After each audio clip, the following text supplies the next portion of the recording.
Monster Drag will be in your area. Contact the Special Events Promotion Company and take part in all the action. Well, Pam Bonners continues on in competition. Here she is with Army. Well, Pam, I guess that kind of shows who wears the driver's suit in your family today. Oh, yeah.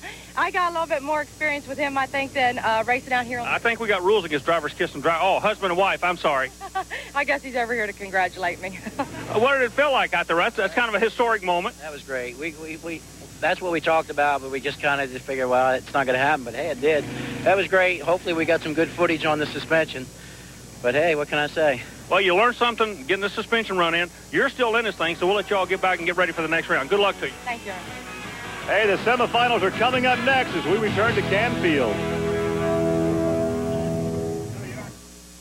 Welcome back to Canfield, Ohio. Gary Lee, Army Armstrong. Well, I'll tell you, the Monsters are not the only vehicles competing here this weekend. Something for everybody. Yeah, a little two-wheel action. The 125 motocross set up, and they actually got a chance to run on the same course that the tough trucks were going to be running on a little bit later in the afternoon.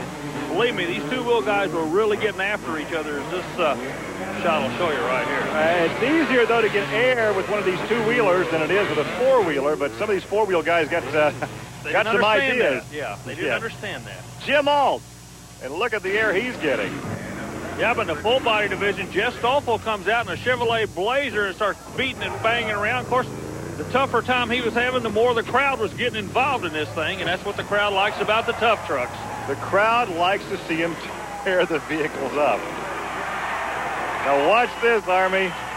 Listen to the fans. Ooh. Well, he got the tire almost high-sided and rolled over. Boy, that hurt. Jeff put on a great show, and here is Dan Williamson. Not to be outdone by Jeff. Now, he knows what he's going to have to do. And as you well know, Gary, these guys never lift on race day either, or Monday, Tuesday, Wednesday, Thursday. Look at the air, and he almost tips it over. And the fans, you can hear their response.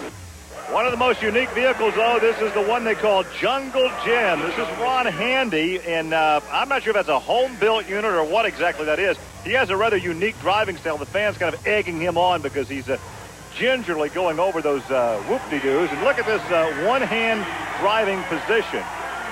But he had better get both hands back on the steering wheel. And look at the air he collects. Hits a tire, loses a tire. That's our boy. You can see the jubilation in the cockpit. The fans love it. That's his 15 minutes of fame for Ron Handy. And after the run, we asked him about that vehicle and the run. It's a 78 Blazer. Everything's legal on it with a roll cage, plates, lights, everything. And I was waiting to hit the ground when I come over it. That's all I know. What a wild ride he had. The fans loved it, though. And there's a look at what he calls the Jungle Jim. That's a 78 Blazer.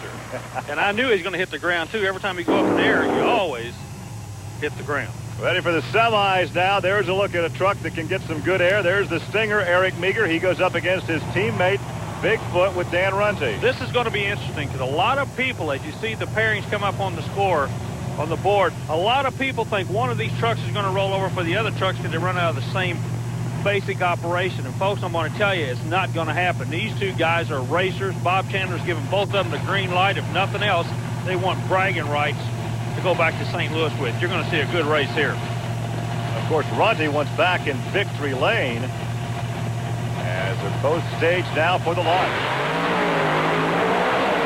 Runte's got it on kill. Oh, good. He's in trouble. But Runte hangs on. No, he doesn't. He's upside down. Dan Runte in the shutdown area got upside down. Of course, the cloud of dust now obscuring our view. Now we start to see the inverted truck as the crew members are running over to Dan Runte. He got in trouble in the shutdown area. That right lane, Gary, at Canfield caught him. He got over the lip. Here the emergency crew's heading that way. And there's the damage to the fiberglass, the doghouse, as the crew now talking inside the cockpit. The helmet is off. He is okay, but obviously he is stunned. He obviously is stunned. You can hear the crowd reaction in the background. What a violent rollover for Dan Runte. A terrible weekend here in Canfield. Let's go trackside to Army. Well, Gary, as you can see, they're immediately taking him over to the medical staff. Herb Richards, his mentor, is on his left side. The medical staff's with him right now. So the fire department's right here to hose everything down. The safety equipment worked. Dan's all right. I'm going to try to get a word with him real quick. Dan, can I speak to you real quick before you get to the medical guys? Just a second. Do you have any idea what caused it to move like that? I hit the second ramp, trying to pull it back in, you know, run a clean race. The truck was out of shape over the first ramp. Had to stay in it knowing it was Eric, and when it went up in the air, it just kicked it sideways, and we were basically done when it come down. Just tried to drive back under it, come off the edge there, and it hurt.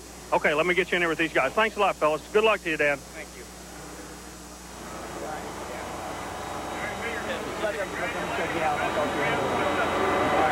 Concentrate on that. All right, man. Gary, the replay comes up. Did you hear the last thing he said to Eric Meagher? He said, concentrate on the next race. Always thinking about the next one. Watch the right rear tire here. What happens with only 4 pounds of air pressure? It digs in when he lands, see, and it's crossed up. Now he gets on the throttle, trying to pull it back around. Being a four-wheel drive, knowing if any corner's going, if any corner touches, he can pull it back. It was too late. He hit that infamous drop-off at Canfield and went over the wall.